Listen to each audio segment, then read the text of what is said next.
ಬಡ ರೈತನ ಜೋಳದ ರಾಶಿಗೆ ಕೊಳ್ಳಿ ಇಟ್ಟ ದುಷ್ಕರ್ಮಿಗಳು. ಮಾನ್ವಿ ತಾಲೂಕಿನ ಜಾಗಿರಪ್ಪನೂರು ಗ್ರಾಮದಲ್ಲಿ ಘಟನೆ. ಸ್ಥಳಕ್ಕೆ ಭೇಟಿ ನೀಡಿದ ಮಾಜಿ ಶಾಸಕ ರಾಜ್ ವೆಂಕಟಪ್ಪ ನಾಯಕ್.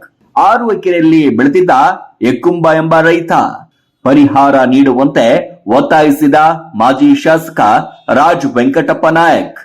ಮಾನ್ವಿ ತಾಲೂಕಿನ ಜಾಗಿರಪ್ಪನೂರು ಗ್ರಾಮದಲ್ಲಿ ಎಕ್ಕುಂಬ ಎಂಬ ರೈತ 6 ಎಕರೆಯಲ್ಲಿ ಬೆಳೆದಿದ್ದ ಜೋಳದ ರಾಶಿಗೆ ದುಷ್ಕರ್ಮಿಗಳು ಕೊಳ್ಳಿ ಇಟ್ಟಿದ್ದರಿಂದ ಲಕ್ಷಾಂತರ ರೂಪಾಯಿ ನಷ್ಟವಾಗಿದ್ದು, ರೈತರ ಸಮಸ್ಯೆ ಅರಿತು ಮಾಜಿ ಶಾಸಕ ರಾಜ್ ವೆಂಕಟಪ್ಪ ನಾಯಕ್ ಸ್ಥಳಕ್ಕೆ ಭೇಟಿ ನೀಡಿ ಪರಿಶೀಲನೆ ನಡೆಸಿದ್ರು.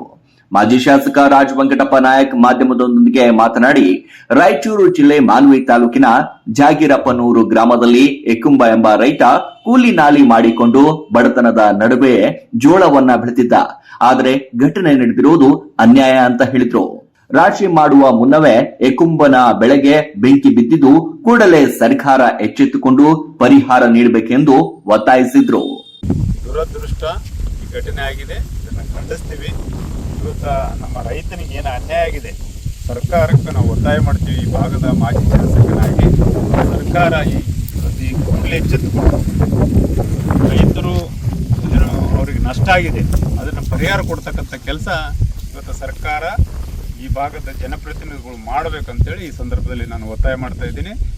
ಮೊನ್ನೆ ನಮ್ಮ ರೈತರು ನಷ್ಟಕ್ಕೀಡಾಗ್ಯಾರ ಅಂತೇಳಿ ಸಿಂಧನೂರಲ್ಲಿ ಸರ್ ಒಬ್ಬ ರೈತರ ಆತ್ಮಹತ್ಯೆ ಮಾಡ್ಕೊಂಡು, ಇಂಥ ಘಟನೆಗಳಿಂದ ರೈತರು ಬೇರೆ ದಾರಿ ಇರೋದಿಲ್ಲ, ಸಾಲ ತಂದು ಮಾಡಿರ್ತಾರೆ, ಅವ್ರ ಆತ್ಮಹತ್ಯೆ ದಾರಿನೇ ಹಿಡಿಬೇಕಾಗ್ತದೆ. ದಯವಿಟ್ಟು ಅದಕ್ಕೆ ಅವಕಾಶ ಕೊಡಬೇಡ್ರಿ. ಆದಷ್ಟು ಬೇಗನೆ ತಾಲೂಕು ದಂಡಾಧಿಕಾರಿಗಳಿರ್ಬೋದು, ಶಾಸಕರಿರ್ಬೋದು, ಸಚಿವರಿರ್ಬೋದು, ಈ ಮೂಲಕ ನಿಮ್ಗೆ ಒತ್ತಾಯ ಮಾಡ್ತೀನಿ.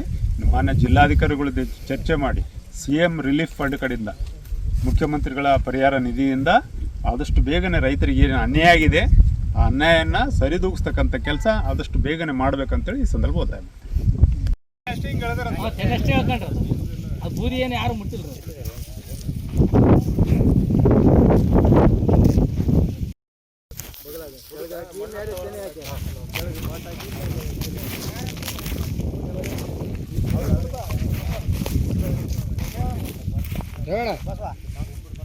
ಬರ್ರಿ ಬರ್ರಿ